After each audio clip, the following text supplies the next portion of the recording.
जय हिंद students, welcome back to Archana Sharma learning academy. English for beginners में आज हम तीसरी तरह के सेंटेंस स्ट्रक्चर को सीख रहे हैं, जिसमें हम ले रहे हैं इंटेरोगेटिव सेंटेंसेस। ये बहुत इंपॉर्टेंट है कि आप तीनों तरह के सेंटेंसेस को बनाने में अपनी एक कमांड आप हाथ में ले लें।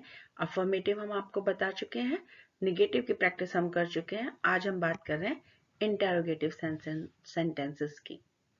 आपको 30 मिनट रोज इंग्लिश को देने ही पड़ेंगे अगर आप इंग्लिश बोलना और लिखना अच्छे तरीके से सीखना चाहते हैं। तो ये 30 मिनट आप अपने लिए, अपनी लैंग्वेज के लिए ज़रूर बैठिए और प्रैक्टिस कीजिए, लिखने की भी और बोलने की भी। अगर वीडियोस आपको पसंद आ रहे हैं तो इनको शेयर ज़रूर करिए सभी के साथ और चैनल को सब्सक्राइब करिए। तो चलिए वीडियो शुरू करते हैं। सबसे पहले नॉलेज लेना ज़रूरी है, उसके बाद राइटिंग प्रैक्टिस बहुत ज़रूरी है, और अगर आप अच्छी इंग्लिश बोलना चाहते हैं तो ओरल प्रैक्टिस भी ज़रूरी है। नोट्स के लिए पेन और रजिस्टर बहुत ज़्यादा ज़रूरी रहेगा। इसके अलावा एक और चीज़ बहुत ज़रूरी है, और वो है आपकी ऑनेस्टी, कि आपने ईमानदारी से चीज़ों को समझा और पढ़ा है, और अगर कुछ नहीं आया तो पूछने में भी आपको पूरी ईमानदारी दिखानी है। यहाँ फिर से कुछ ग्रुप ऑफ वर्ड्स हमने दिए हुए हैं, यानी कि कुछ सेंटेंसेस जो गलत हैं वो आपको दिए हैं, ताकि बाद में आप इन सेंटेंसेस को रूल समझने के बाद सही कर पाएं। सेंटेंस में हर पार्ट ऑफ स्पीच का अपना एक अलग स्थान होता है, ये आपको पता है। किसी भी सब्जेक्ट के साथ आप कोई भी हेल्पिंग वर्ब नहीं लगा सकते हैं। हर हेल्पिंग वर्ब सब्जेक्ट के अकॉर्डिंग ही लगेगा। हेल्पिंग वर्ब के साथ कोई भी मेन वर्ब आप नहीं लगा सकते हैं। मेन वर्ब हमेशा जब लगेगा जब आप हेल्पिंग वर्ब को देख लेंगे, यानी मेन वर्ब हेल्पिंग वर्ब के अकॉर्डिंग लगेगा और हेल्पिंग वर्ब सब्जेक्ट के अकॉर्डिंग लगेगा। ये तो एक सीरीज हो गई। लेकिन जब आप इंटेरोगेटिव सेंटेंस बनाते हैं तो आपको ध्यान रखना है कि सब्जेक्ट बीच में रहेगा, हेल्पिंग वर्ब पहले रहेगा और मेन वर्ब रहेगा बाद में। अब यहाँ कभी कभी दिक्कत क्या आएगी, अगर नॉट भी आए तो कहाँ रहेगा? वही वो हेल्पिंग वर्ब और मेन वर्ब के बीच में रहेगा, यानी यहाँ पर आप नॉट का प्रयोग कर सकते हैं। क्वेश्चन वर्ड अगर है तो वो आपको सबसे शुरू में लगाना पड़ेगा। इस चीज को आप नोट कर लीजिए। एक बार इंटेरोगेटिव सेंटेंसेस के हेल्पिंग वर्ब, सब्जेक्ट और मेन वर्ब को कहाँ कैसे रखना है इसके बारे में बात कर लेते हैं।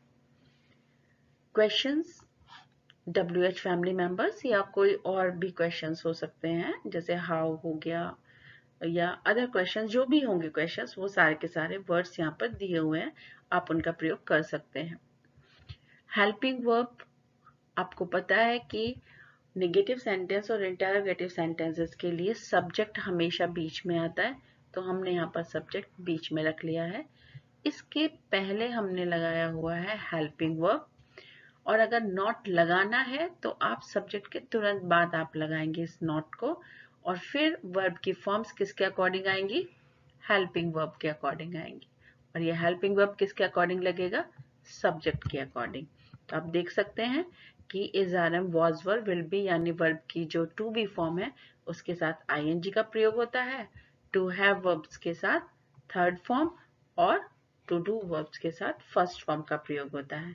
इसी तरह सभी मॉडल्स के साथ हम वर्ब की फर्स्ट फॉर्म को यूज कर सकते हैं। लेकिन अगर ये वर्ब लिंकिंग और मेन वर्ब के रूप में काम करते हैं, यानी कि सेंटेंस में कोई काम नहीं होता, केवल स्टेटमेंट बताना होता है, जैसे यू आर माई स्टूडेंट्स, तो आप कोई काम नहीं कर रहे हैं, मैं भी कोई काम नहीं कर रही हूँ, मैं सिर्फ बता रही हूँ कि आप कौन है। तो ऐसे वाले सेंटेंसेस में आप कभी भी वर्ब का प्रयोग नहीं करते हैं। और इंटेरोगेटिव सेंटेंस बनाते हुए भी कभी भी सेकंड फॉर्म का प्रयोग नहीं किया जाता, और नो के बाद कभी भी एनी का प्रयोग नहीं होता है। ये छोटे छोटे से बेसिक रूल हैं, जिसकी वजह से आपकी ग्रामर खराब हो जाती है, और ग्रामर खराब हो गई तो आपकी इंग्लिश खराब हो जाती है। तो इन चीजों को आप नोट करते चलिए।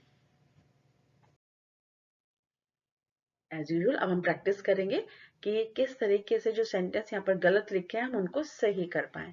तो चलिए हम पढ़ रहे हैं इंटेरोगेटिव सेंटेंसेस। रूल्स हमने सारे जान लिए हैं। तो अब पहला सेंटेंस हमारे पास आता है, where you are going. Question word सबसे पहले लगा हुआ है, सब्जेक्ट मेरे पास यू है। मुझे पता है कि अगर सब्जेक्ट मेरा यू है तो हेल्पिंग वर्ब मेरे को शुरू में लाना है। तो ये लीजिए, आर शुरू में आ गया और गोइंग बाद में हो गया, और आपका सेंटेंस एज यूजुअल हो गया, where are you going. Next sentence है, वाई यू कम्स हियर। तो पहले वाई आ गया, बिल्कुल सही। यहाँ पर आना है हेल्पिंग वर्ब, लेकिन यू के बाद कम्स क्यों आया? यू के बाद तो वर्ब की फर्स्ट फॉर्म आएगी कम, और अगर यू के बाद वर्ब की फर्स्ट फॉर्म कम आएगी तो मैं यहाँ पर हेल्पिंग वर्ब क्या लगाऊंगी? डू। वाई डू यू, और डू के बाद वर्ब की कौन सी फॉर्म आती है? फर्स्ट फॉर्म, तो मैं लगाऊंगी comma. Why do you come here? Question mark. समझ आ रहा है आपको? Next, when he not attended class.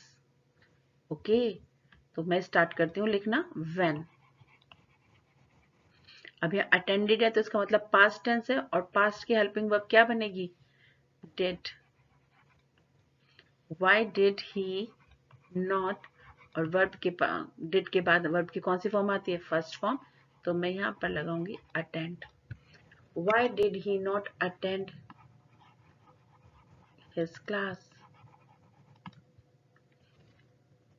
समझ पा रहे हैं ना किस तरीके से क्वेश्चंस बनते हैं या लिखते हैं हम लोग? यही छोटी छोटी चीजें हैं जो हमारी इंग्लिश को अच्छा बना देती है, और अगर हम भूल जाते हैं तो हमारी इंग्लिश खराब हो जाती है। What want you now? Okay, तो आपने क्या किया? क्वेश्चन लगाया what, क्वेश्चन वर्ड, उसके बाद आपको हेल्पिंग वर्ब लगाना है, जबकि want तो मेन वर्ब होती है, वर्ब की फर्स्ट फॉर्म है, तो ये तो मेन वर्ब हो गई। इसके लिए मैं यू को देखती हूँ, यू हमारा प्लूरल में आता है, तो मेरे को यहाँ पर क्या लगाना पड़ेगा? डू।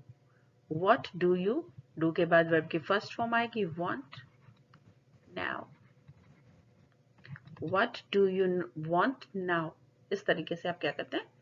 अपने सेंटेंस को करेक्ट कर सकते हैं।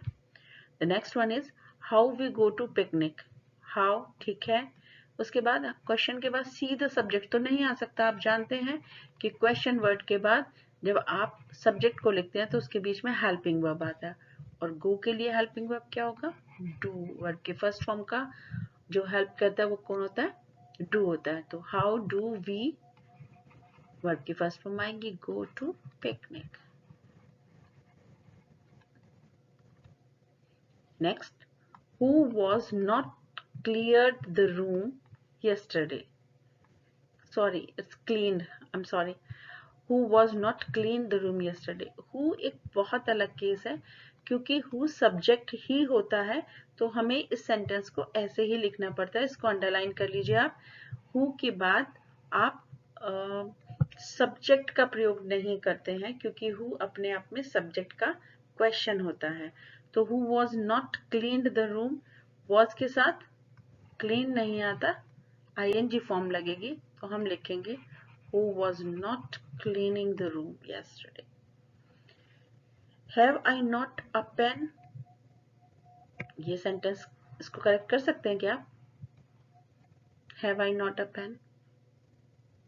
सबसे पहले तो have के साथ सीधा not नहीं आएगा जब तक थर्ड फॉर्म ना आए, और अगर आपने have लगाया तो have I no pen, no के बाद ए भी आ रहा है, तो बड़ा क्रम सीधा सेंटेंसेस है, तो आपको क्या करना है? आप हेल्पिंग वर्ब से शुरू करिए। Do I have no pen. Have के लिए, यानी हैव अगर हम हैव हैड और इस तरह का देखें तो इसका हेल्पिंग वर्ब जो होगा वो क्या आएगा? डू आएगा। डू हेल्पिंग वर्ब आ गया, आई सब्जेक्ट आ गया, डू के साथ वर्ब की फर्स्ट फॉर्म लगती है, और यहाँ पर फर्स्ट फॉर्म में हैव आ रहा है, तो do I have no pen. ये जो यहाँ पर क्लमजी सा दिया हुआ है ना, नोट आ पेन न्यू, इसको छोड़ दीजिए। Do I have no new pen. आप इस तरीके से सेंटेंस को बनाएंगे। Will you come in the summer, will you came, okay.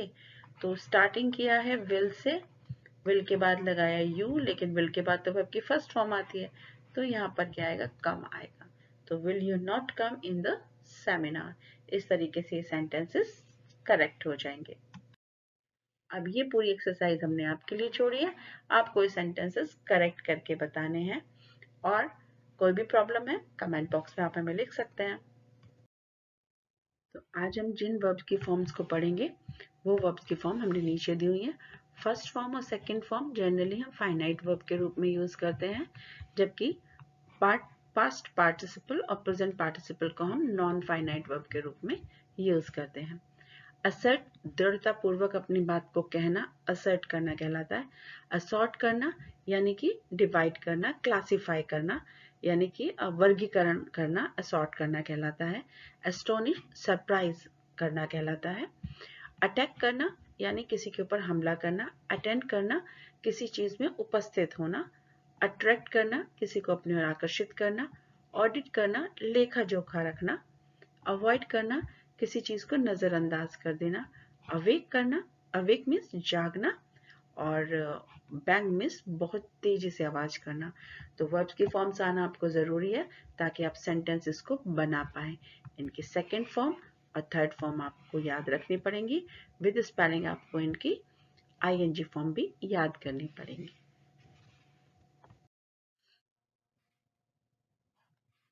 Repeat कीजिए, लिख कर भी प्रैक्टिस कीजिए, बोलना भी बहुत जरूरी है क्योंकि स्पीकिंग भी तो सीखनी है। और इस पूरा जो काम आपने यहाँ तक आकर कर लिया है, इसको बीच में बिल्कुल नहीं छोड़ना है, क्योंकि आगे आने वाली जितनी भी वीडियोस हैं वो रिपीटेड एक्सरसाइजेस की हैं। जितना ज्यादा आप रिपीट करेंगे उतना ज्यादा ही आपकी इंग्लिश अच्छी होगी।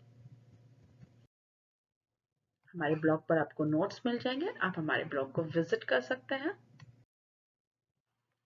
यहाँ तक हमने क्या सीखा है, हम सीख चुके हैं हेल्पिंग वर्ब क्या होते हैं, मेन वर्ब क्या होते हैं, हेल्पिंग वर्ब और सब्जेक्ट का जो एग्रीमेंट है वो क्या होता है, मेन वर्ब और हेल्पिंग वर्ब का एग्रीमेंट क्या होता है, सेंटेंस का स्ट्रक्चर कैसे लिखा जाता है। ऑलमोस्ट हमने तीनों तरह के सेंटेंस स्ट्रक्चर सीख लिए हैं। अब हम प्रैक्टिस करेंगे कि किस तरीके से हम अपने सेंटेंस को लेंथी बना सकते हैं, और प्रीपोजिशन का उसमें क्या रोल रहता है, ये बहुत जरूरी है। तो तब तक आप इसकी प्रैक्टिस करिए। नेक्स्ट वीडियो तक ऑल द बेस्ट।